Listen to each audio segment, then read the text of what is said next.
Bismillahirrahmanirrahim. Assalamualaikum warahmatullahi wabarakatuh.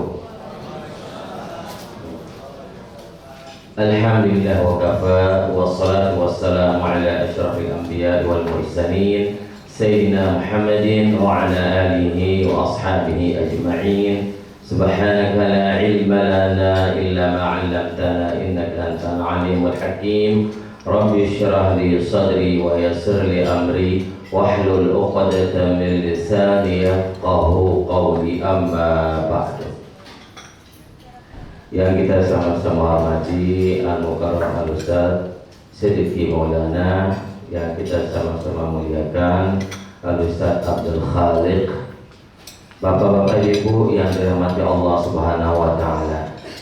Alhamdulillah wa syukurillah, pada siang hari ini kita masih diberikan kesehatan, keafiatan oleh Allah Subhanahu wa taala, sehingga kita bisa mengikuti yaitu manasikul umrah. Salawat serta salam tak lupa kita aturkan kepada junjungan kita Nabi besar Muhammad sallallahu alaihi wasallam. Jamaah umrah yang dirahmati Allah Subhanahu wa taala, insyaallah untuk pemberangkatan kita besok, insyaallah kita berkumpul di bandara jam 6. Jam 6 kita sudah ada di bandara, karena sebelum pemberangkatan 4 jam sebelum pemberangkatan kita sudah ada di bandara. Karena di situ nanti di bandara belum kita untuk dibagikan paspor kita, belum dibagikan semuanya itu oleh petugas-petugas yang ada di bandara. Oleh karena itu, insya Allah kita keluar dari rumah kita atau dari tempat kita tinggal atau dari hotel setelah melaksanakan sholat subuh. Oleh karena itu, sebelum saya menyampaikan ke inti manasik umrah ini, terlebih dahulu akan menyampaikan tentang adabul musafir lil haji wal umrah. Etika dan adabnya orang musafir ketika melaksanakan ibadah haji dan ibadah umrah. Ini sesuai dengan tuntunan baginda Rasulullah Sallallahu Alaihi Wasallam dan sesuai dengan apa yang diamalkan oleh para sahabat baginda Rasulullah SAW dan para ulama kita. Jadi Bapak Ibu, karena kita berangkat setelah sholat subuh dari tempat kita tinggal, dari yang disunahkan untuk dikerjakan sebelum kita menuju ke bandara, yang pertama adalah melaksanakan sholat sunnah safar, sholat sunnah musafir. Ini yang jarang dilakuin, jarang dikerjakan, jarang diamalkan sama orang yang ketika melaksanakan safar, ketika musafir. Kita musafir kemanapun disunahkan oleh baginda Rasulullah SAW untuk melaksanakan sholat sunnah safar. Niatnya, lafaznya itu usalli sunnatas safari raka'ataini lillahi ta'ala. Itu lafaz niatnya. Saya berniat melaksanakan sholat sunat musafir 2 rakaat karena Allah SWT. Apa saja yang dibaca, yang disunahkan untuk dibaca ketika melaksanakan sholat sunat safar itu, pada rakaat pertama membaca Al-Fatihah, terus surahnya adalah Al-Kafirun. Qul ya ayyuhal kafirun. Bapak Ibu sudah hafal qul ya ayyuhal kafirun? Udah, alhamdulillah. Soalnya di situ agak sulit sedikit ya kalau enggak betul-betul kita menghafalnya. Karena ketika ada jamaah baru pulang umroh, biasa mohon maaf ya, kalau ada kebiasaan kalau di Lombok, apalagi haji ya, kalau pulang umroh, baru pulang umrah itu langsung disuruh menjadi imam kalau bapak-bapak, bukan ibu-ibu. Nah karena ini kuliah yang kafirun udah dihafal, tapi nggak terlalu hafalannya setengah-setengah. Terus itu yang dibaca ketika jadi imam sholat maghrib, nggak bisa selesai-selesai.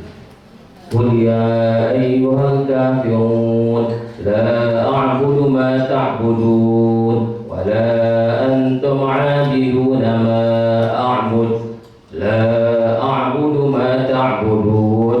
Di situ aja, bolak-balik aja bacaannya.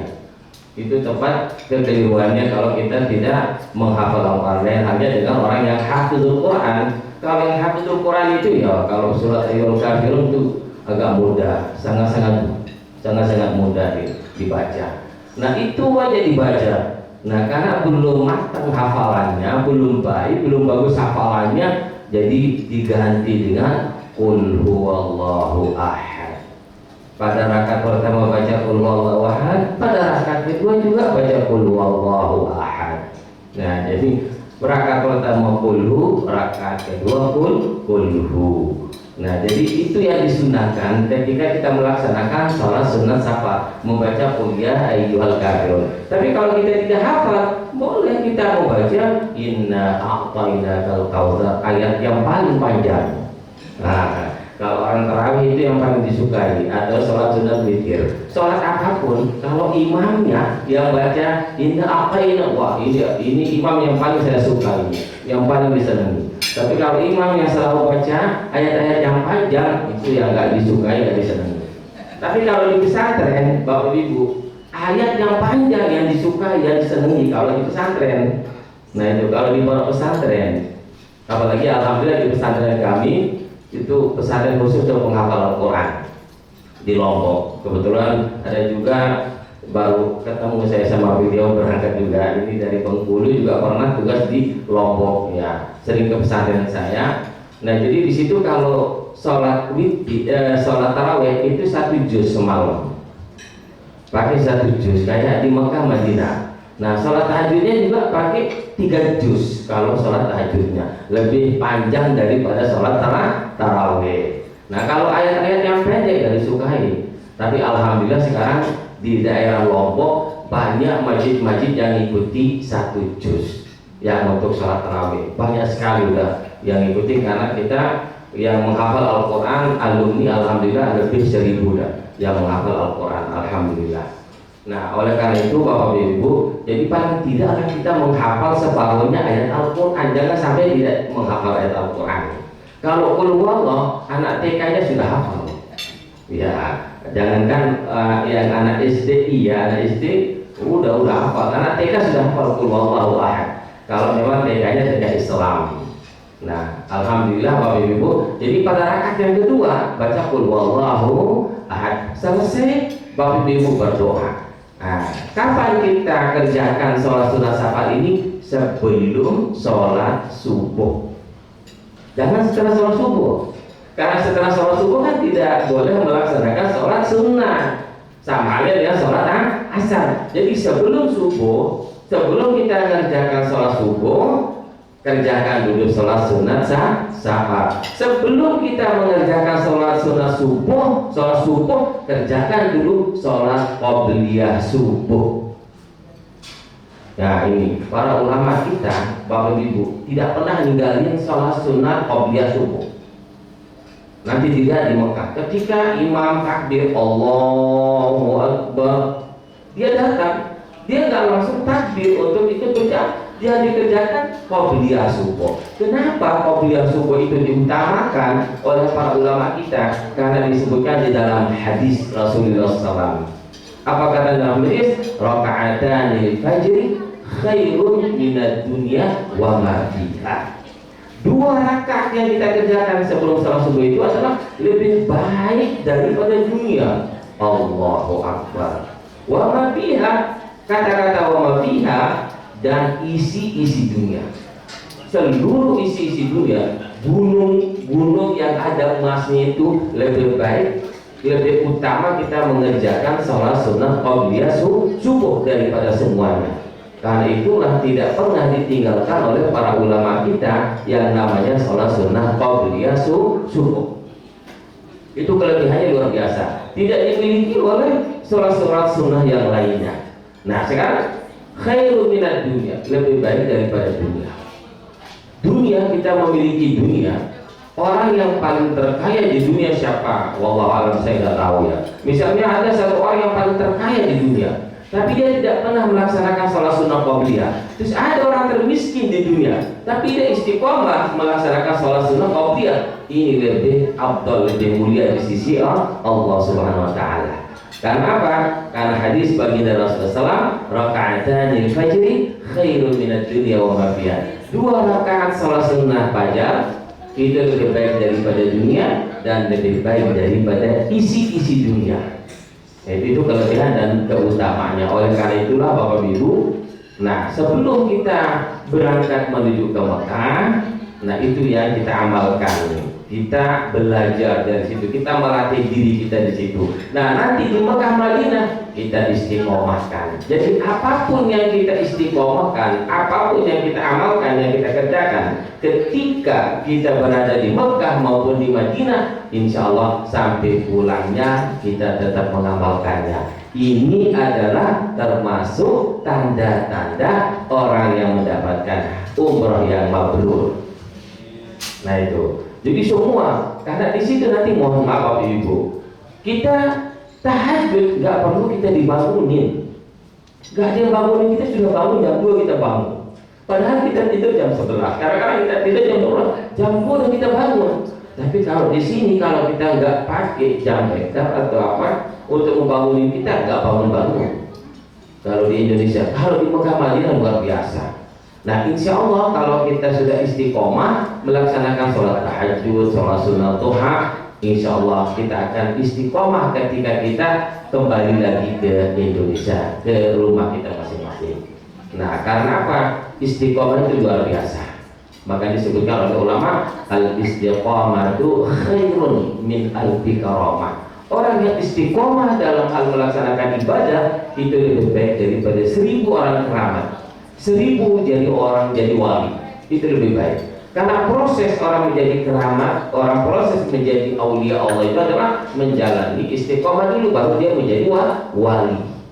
Nah itu, kalau nggak istiqomah nggak bakalan menjadi wali. Itu wali-walian atau wali mujibir. Kalau dalam hukum fikih wali mujibir itu kalau anak kita nikah kita menjadi wali. Itu namanya wali mujibir. Yang pertama adalah yaitu melaksanakan sholat sunat safar sebelum kita berangkat menuju ke bandara. Insya Allah nanti kita ngumpul di bandara jam 6 kita sudah ngumpul. Insya Allah kita akan ngumpul di biasanya Sate Senayan. Tapi mohon maaf Bapak Ibu, bukan di dalam, di luarnya. Kalau di dalam ya BS, bayar sendiri kalau di dalam. Di luarnya. Jadi di luar tapi pas posisinya di Sate Senayan kita ngumpul insya Allah. Nah jadi berangkat kita insya Allah jam 9, berarti ada kesempatan kita melaksanakan sholat sunat apa? Duha. Sholat sunat duha nanti di dalam, di ruang tunggu kita ada musala di situ. Di situ kita melaksanakan sholat sunat duha untuk melatih diri kita nanti ketika kita berada di Mekah Madinah. Insya Allah kita akan istiqomahkan, kita amalkan ila akhir hayat kita, sampai akhir hayat kita melaksanakannya menjadi orang yang al-muttaqin yang disebutkan dalam Al-Quran. Ada musabbil hayy nomor pertama adalah niat, an-niyatul ikhlas. Ketika Bapak Ibu mendaftarkan diri sebagai calon umroh, ya sebagai calon umroh melaksanakan ibadah umroh, pasti niatnya bermacam-macam. Ada yang niatnya itu ini. Jadi niat yang dituntun oleh baginda Rasulullah SAW adalah al-ikhlas lillahi ta'ala. Tanamkan ikhlas sebelum kita berangkat. Mumpung kita masih berada di Indonesia, niat kita lillahi ta'ala, semata-mata karena Allah SWT. Kenapa kita umrah? Karena kita menjalankan perintah Allah SWT. Apa? Perintah Allah SWT tadi sudah disebutkan oleh qari kita Ustaz Abdul Khalik, yaitu wa atimul hajja wal umrata lillah. Dan sempurnakan oleh kamu sekalian akan haji dan umrah. Jadi haji dan umrah ini tidak terpisahkan. Makanya hukum dalam hukum fikih itu dihukum wajib. Haji wajib, umrah wajib hukumnya. Bukan hukumnya sunnah, umrah itu hukumnya wajib.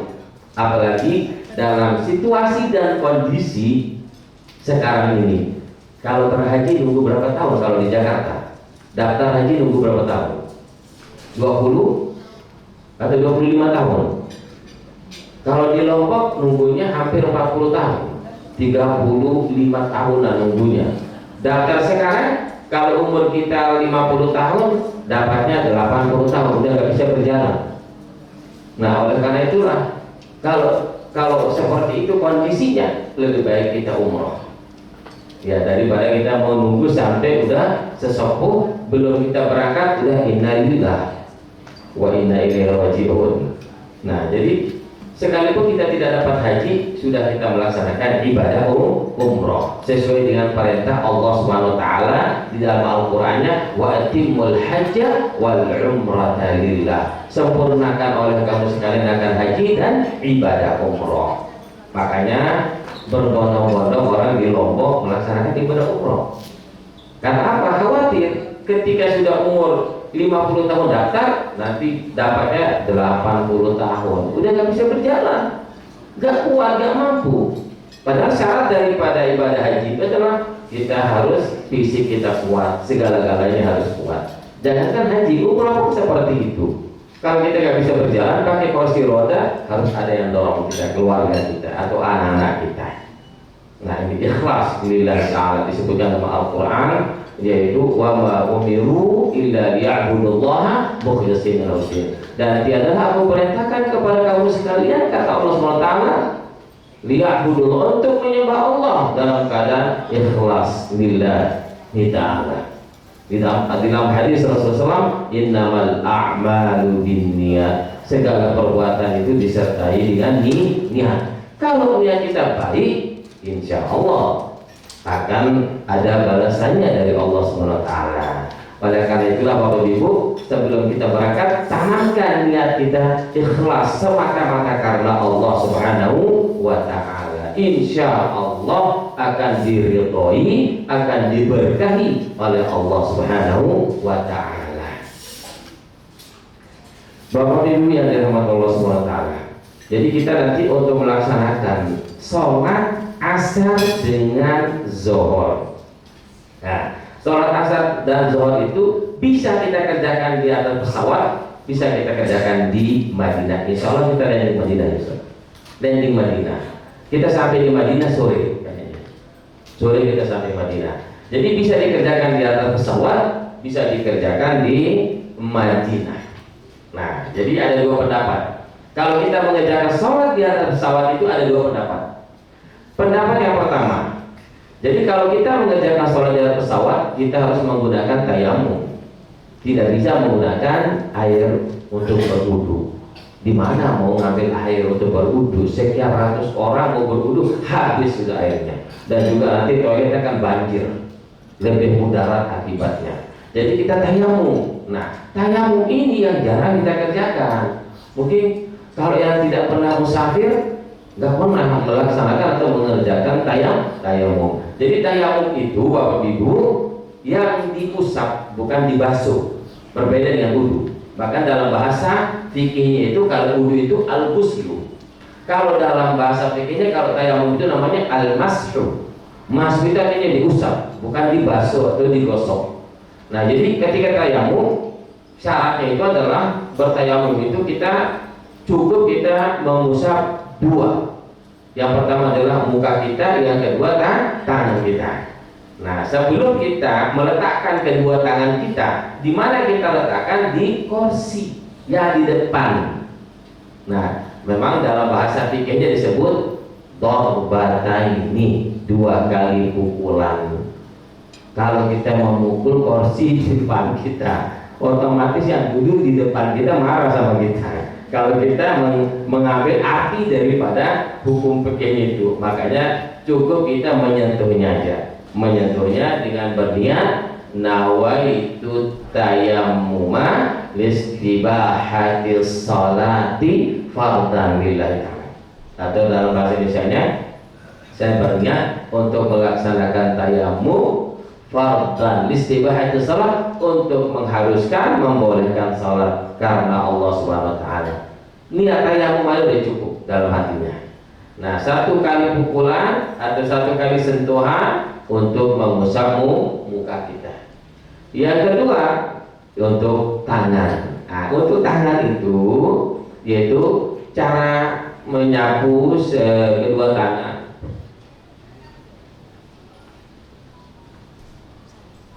Bukan digosok-gosok gini, Bapak Ibu, bukan. Jadi yang kanan duluan.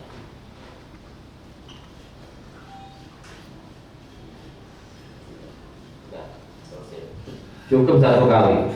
Nah ini untuk sholat apa? Untuk sholat zuhur, karena masuk waktu zuhur. Yang pada kita kerjakan adalah sholat zuhur. Kita memakai sholat jamak qashar yang 4 rakaat menjadi 2. Zuhur 2 rakaat, asar 2 rakaat. Selesai salam. Nah ini ada 2 pendapat.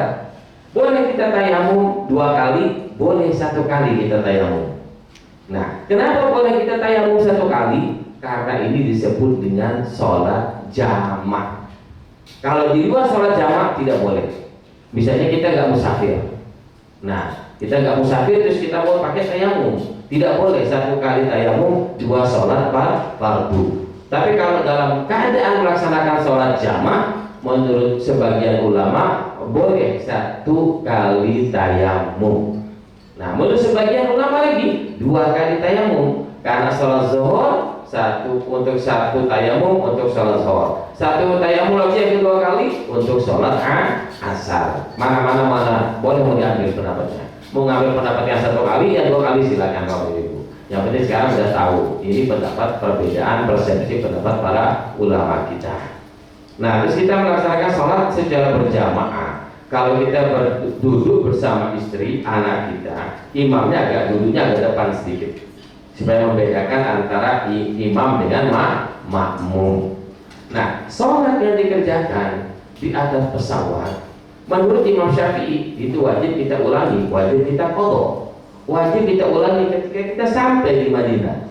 Nah, imam yang lain itu tidak wajib untuk mengulangi, sudah sah hukumnya. Disinilah tempat perbedaan pendapat ulama. Nah, sekarang Bapak Ibu, kalau misalnya udah dikerjakan pakai tayamum pesawat, kurang yakin, mau diulangi lagi, silakan diulangi. Tapi kalau mau tidak diulangi, udah cukup dengan kita melaksanakan sholat di atas pesawat. Inilah tempat perbedaan ya pendapat ulama, supaya kita tahu perbedaan pendapat ulama itu. Nah, setelah itu terus kita akan menuju ke Madinah, Bapak Ibu. Nah, nanti kita sampai di Madinah. Nah, jadi kita memakai seragam ya, batik NRA yang dikasih sama NRA. Sampai di Madinah, nanti kita masing-masing naik di bis kita sesuai dengan bisnya masing-masing. Di situ kan ada nomor bisnya. Misalnya nomor bisnya yang 60, naik di bis 60. Di situ ada nanti yang nungguin kita, ada jahit petugas NRA di bandara yaitu Madinah. Nah, sampai di Madinah terus kita ke hotel. Nah, di situ agak lama prosesnya. Di bandara kadang-kadang kita maghrib kita di bandara karena proses imigrasi terus sama proses untuk koper kita. Nah itu, kalau koper kita itu nanti yang kecil kita ambil, yang besar nanti petugas yang ambilnya. Tapi tergantung situasi dan kondisi di Madinah. Kadang-kadang nanti petugas orang Arab itu semuanya kita keluar, ya udah keluar. Nanti petugas NRA yang mengeluarin semua koper kita yang besar maupun yang kecil. Nah, nanti di bandara Jakarta koper kecil itu dibagasi. Ya, semua besar sama kecil dibagasi. Karena tidak cukup nanti di pesawat untuk kita taruh di cabin di atas pesawat nggak cukup ya. Makanya lebih baik di bagasi yang kecil dengan yang besar. Tapi ingat Bapak Ibu, untuk power bank jangan ditaruh di koper. Lebih baik taruh di tas yang kecil yang kita bawa langsung ke atas pesawat. Nah, nanti sampai di Madinah kita akan masuk di hotel kita. Alhamdulillah ini hotelnya Movenpick luar biasa. Movenpick itu Bapak Ibu langsung halaman masjid. Begitu turun langsung masuk, nggak lewat jalan, nggak, pokoknya langsung masuk. Pas posisinya di Movenpick itu pas di pintu berapa 300 sekian 28 kalau nggak salah. Itu tempat posisi daripada hotel Movenpick. Tapi ingat, Movenpick hotel Movenpick itu ada 2 tower Mekah sama tower Madinah haram ya, tower haram dengan tower Madinah. Nah, nanti ketika diberikan kunci sama petugas, tanyain, ini tower mana? Tower haram atau tower Madinah? Karena berbeda linknya Bapak Ibu. Karena pernah jamaah, ketika dia dikasih kunci, padahal udah saya kasih tahu, nanti tanya sama yang memberikan kunci petugas. Langsung dia ikut sama teman-temannya, sama teman yang lain. Dia muter, nggak ketemu dia kamarnya, karena berbeda tower. Terus yang disalahkan panitia, yang disalahkan petugas NRA, bukan dia yang menyalahkan diri sendiri, yang disalahkan petugas. Nah, jadi harus ditanyain ketika kita diberikan kunci, mohon maaf Ustaz, ini tower Al-Haram atau Madinah gitu. Nah, nanti kalau Madinah dengan Haram nanti akan dikasih tahu lewat mana naiknya, liftnya di mana. Karena ada 2 tower. Nah, itu alhamdulillah syukurillah kita berada di Kabupaten Muhammad. Oleh karena itu Bapak Ibu, jangan sampai kita meninggalkan sholat 5 waktu berjamaah. Ingat, jangan sampai kita tidak melaksanakan sholat berjamaah sekali. Pokoknya diistiqomahkan sholat berjamaah 5 waktu selama kita berada di Madinah Al-Munawwarah. Karena kita di Madinah itu kurang lebih 3 hari ya. Ya, 3 hari di Madinah. Itu harus diistiqomahkan. Karena keutamaan kelebihan kita sholat berjamaah di Madinah itu kita mendapatkan berapa? 1000 pahala sholat berjamaah. Kalau di Jakarta dengan di Lombok, Kalimantan, Balikpapan sama, tidak ada perbedaan, yaitu 26, ada pendapat 25, ada pendapat 27 pahalanya. Tapi kalau di Madinah 1000. Kalau di Mekah berapa? 100.000. Di Masjidil Aqsa 500, bukan 500.000, 500. Itu perbedaannya. Makanya dalam hadis menyebutkan la tasyuddur rihal illa min thalathat masajid. Jangan engkau memaksakan diri kalian untuk berpergian hanya kepada 3 masjid. Pertama, Masjidil Haram, Masjid Nabawi, dan Masjidil Aqsa. Itu. Jadi ibu-ibu bapak kalau sudah aman harus, kalau bagi yang mampu, untuk pergi ke Masjidil Aqsa. Nah itu karena dalam hadis sudah menyebutkan hanya 3 masjid yang diutamakan untuk kita memaksa diri kita untuk berpergian: Masjidil Haram, Masjid Nabawi, dan Masjidil Aqsa. Nah, kalau Masjidil Aqsa 500, kalau Masjid Nabawi 1000 pahalanya, kalau Masjidil Haram 100.000. Kalau kita tinggal 3 hari, kalau 3 hari di Madinah berarti berapa waktu? 15. Kalau 15 berarti 15.000. Nah, kalau di Mekah 4 hari. Kalau 4 hari berarti berapa? 20 waktu sholat. Kalau 20 kali 100.000 berapa? Berapa Bu? Kalau 100.000 kali 20, susah lihat. Taruhlah berapa juta. Udah, alhamdulillah catatannya penuh, udah full catatan pahalanya untuk sholat berjamaah. Nanti anggapannya pulang-pulang saya udah penuh catatan, saya nggak perlu saya berjamaah lagi. Kalau kita berjamaah di Indonesia itu mungkin 20 tahun baru dapat segitu. Nah gitu, itu salah, keliru. Jangan sampai bahkan kita setelah kita istiqomah melaksanakan sholat berjamaah di Madinah, di Mekah, harus kita istiqomah juga ketika kita pulang. Karena sholat berjamaah itu hukumnya adalah sunat muakkad menurut Imam Syafi'i. Tapi ada ulama yang hukum wajib sholat berjamaah. Bagi bapak-bapak di masjid wajib. Nah, dasarnya dari mana yang hukum wajib itu? Ketika ada seorang yang buta. Ketika ada seorang yang buta, lalu ditanya oleh Rasulullah SAW, apa katanya? Apa kata Rasulullah? Apakah ada yang menuntunmu untuk membawa kamu ke masjid? Bala ya Rasulullah. Tidak ada ya Rasulullah. Pertanyaan yang kedua yang ditanya oleh Rasulullah, hal tasma'un nida? Apakah engkau mendengarkan azan? Na'am ya Rasulullah. Iya, saya mendengarkan azan ya Rasulullah. Fa'ajib, hukumnya wajib kamu berjamaah. Nah, ini dasar hukumnya menurut pendapat ulama yang menghukum sholat berjamaah itu hukumnya adalah wajib. Kalau menurut Imam Syafi'i hukumnya adalah sunnah muakkad. Gak apa-apa kita ambil yang menghukum sunnah, tapi kita tetap berjamaah. Jangan mengambil hukum wajib tapi gak pernah berjamaah. Nah, kita ambil yang menurut pendapat ulama hukum sunnah, tapi tetap kita istiqomah berjamaah. Nah, kita ambil pendapat yang wajib tapi tidak pernah berjamaah. Itu keliru, itu salah. Oleh karena itulah di Mekah maupun Madinah sebelum azan udah nutup semua, toko-toko apa semua nutup, yang jualan apa semua nutup, gak ada yang buka. Nah itu untuk apa? Melaksanakan sholat berjamaah. Karena kelebihan dan keutamaan sholat berjamaah itu yang dikejar sama orang-orang yang di Mekah maupun di Madinah.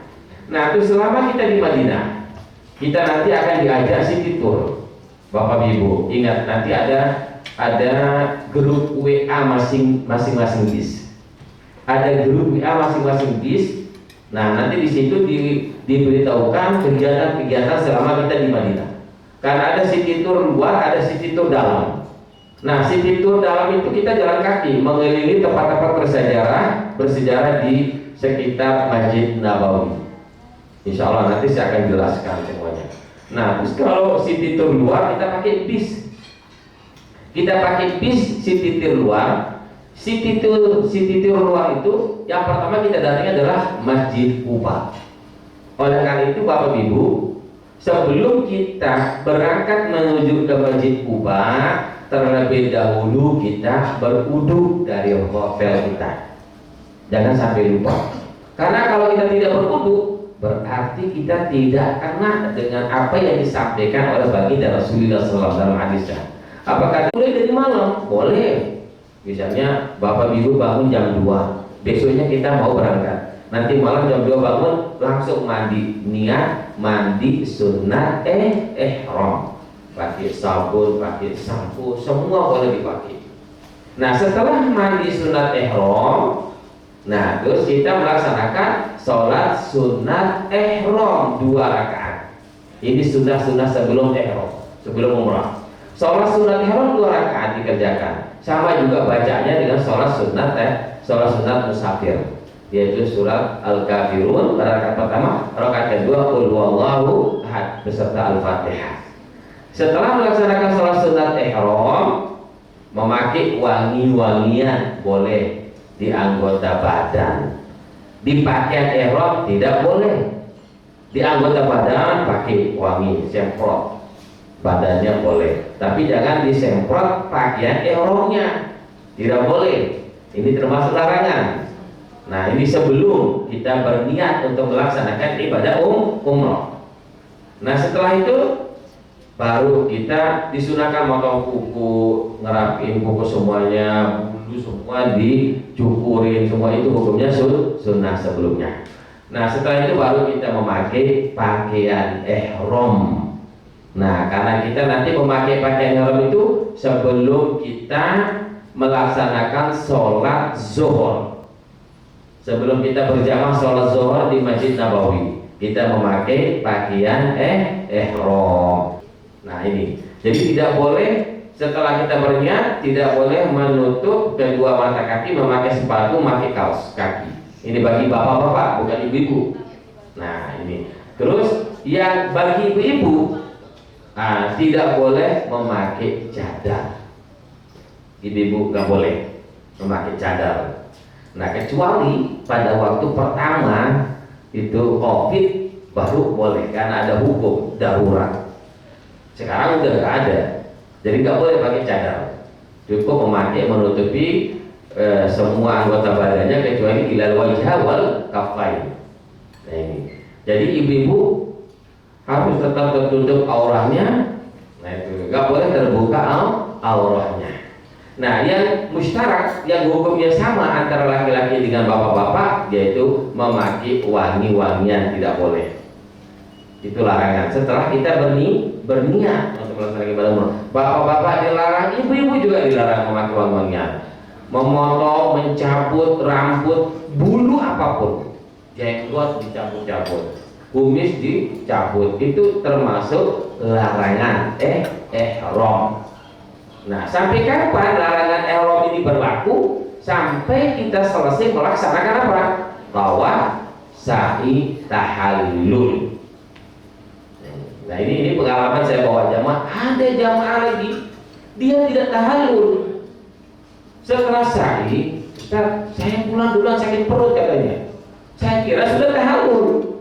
Sudah nyampe di hotel, saya tanya, Pak, tadi udah tahallul atau belum? Belum Pak Ustaz. Terus dia udah pakai baju, sudah mandi lagi. Waduh, saya bilang, ini larangan bapak ini banyak sekali. Dia bayar larangan memakai wangi-wangian, larangan memakai baju, berapa larangan itu, karena dia belum tahallul. Jadi harus tahallul dulu bapak ibu. Setelah kita tawaf mengelilingi Ka'bah, dari mana kita boleh tawaf? Hajar Aswad. Istilah dulu bapak ibu. Bismillahirrahmanirrahim. Allahu Akbar, Allahu Akbar, Allahu Akbar, walillahil hamd. Terus sunnah dikecut. Tapi jangan terlalu besar suaranya bapak ibu, kadang-kadang kecepatnya. Nah ini enggak sunnah, makruh. Cukup kita dengarkan. Ada cukup. Ini. Kenapa? Ini menurut pendapat ulama menggantikan posisi kalau kita tidak mendapatkan untuk mencium Hajar Aswad, udah cukup dengan istilah ini. Nah itu makanya disunahkan istilah. Mulai dari Hajar Aswad, terus kita mengelilingi Ka'bah. Mengelilingi Ka'bah 7 kali keliling. Nah, ketika kita putaran yang pertama tidak ada doa yang khusus dari Rasul, dari Nabi nggak ada. Makanya kalau kita dengar orang India lain bacaannya doanya, kita dengar orang negara lain bacaannya, nggak sama kita bacaan kita. Cuman hanya satu tempat yang satu bacaannya sama semua bacaannya. Di mana? Di antara rukun Yamani dengan Hajar Aswad. Apa bacaannya? Rabbana atina fid dunya hasanah wa fil akhirati hasanah wa qina azabannar. Hanya itu bacanya. Orang Bangladesh, India, Pakistan, Indonesia semuanya membaca Rabbana atina fid dunya hasanah. Dan ingat Bapak Ibu, ketika kita berada di rukun Yamani sama Hajar Aswad, setelah kita baca Rabbana atina, kalau saya mimpin doa, saya suruh bapak-bapak ibu diniatkan hajatnya, saya bilang. Nah, jadi pakai headset nanti. Nah, hanya bapak ibu mendengarkan doa bacaan ustadznya. Nah, setelah kita baca Rabbana atina fid dunya hasanah wa fil akhirati hasanah wa qina adzabannar, belum sampai kita Hajar Aswad, saya suruh berdoa, niatkan hajatnya. Karena di situ ijabah doa. Ada seorang sahabat, 3 seorang sahabat Rasulullah SAW. Ketika dia berada di antara rukun Yamani dengan Hajar Aswad, dia niatkan hajatnya, dituntaskan hajatnya, diberikan hajatnya oleh Allah Subhanahu Wa Taala. Ada 3 seorang sahabat.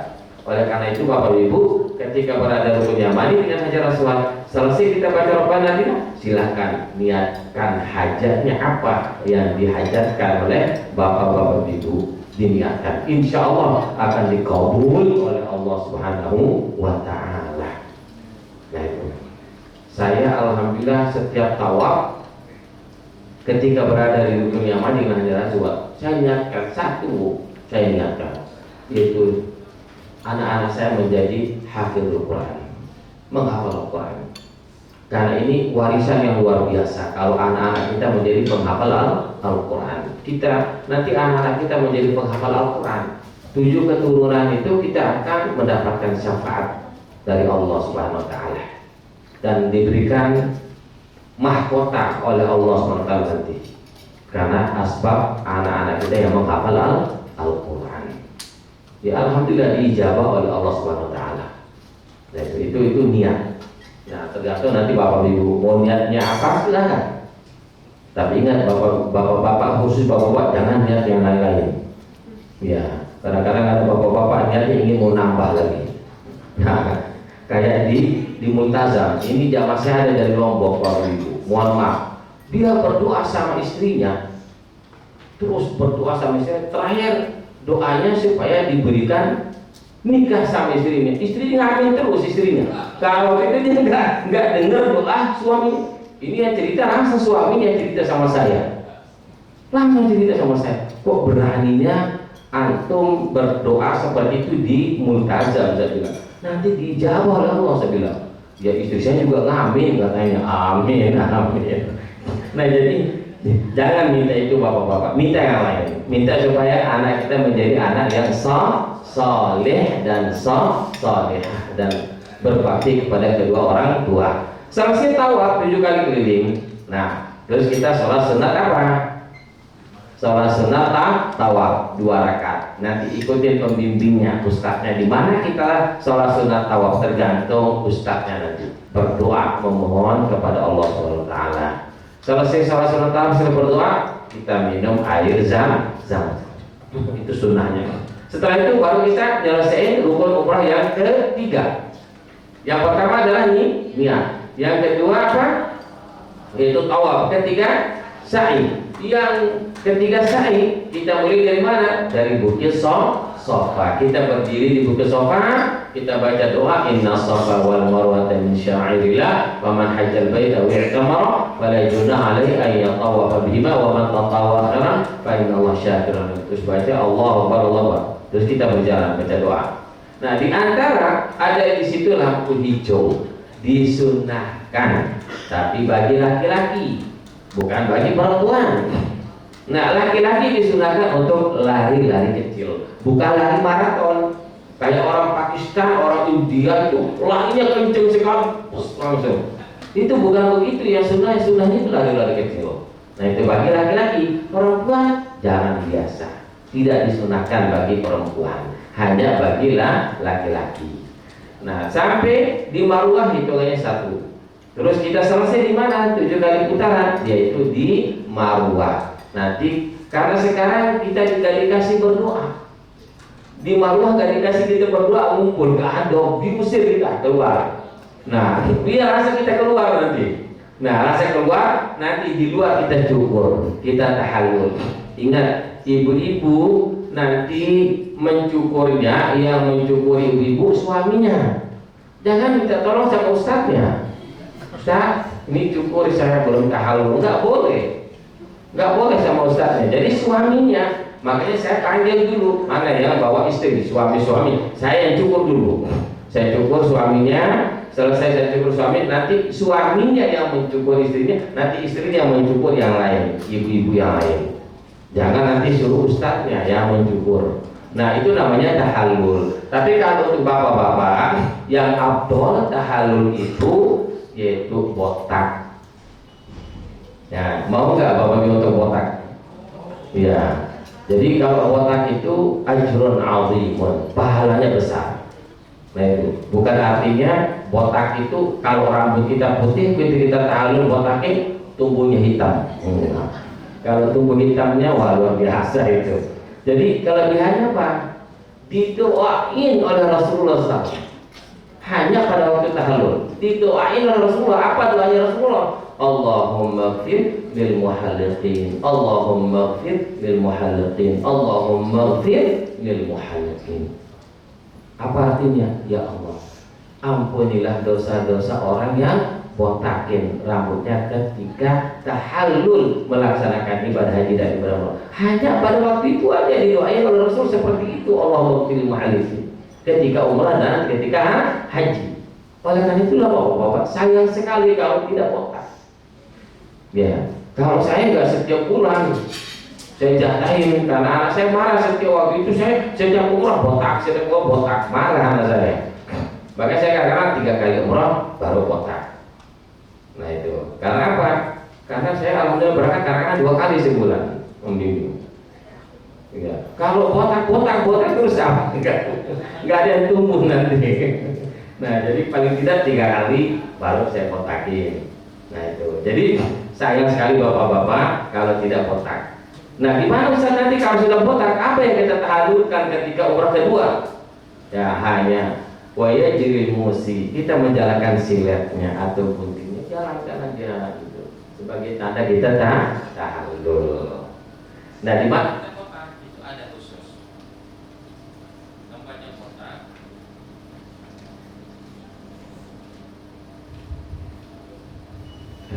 Jadi botak itu nanti ada khusus tempatnya. Ada khusus, yaitu 10 rial bayar. Yaitu, tapi harus tawar-menawar dulu, jangan langsung botak-botak katanya itu orang Arab, orang Pakistan. Langsung menuju ke tempatnya, nanti habis botak 25 rial katanya. Harus tawar-menawar dulu.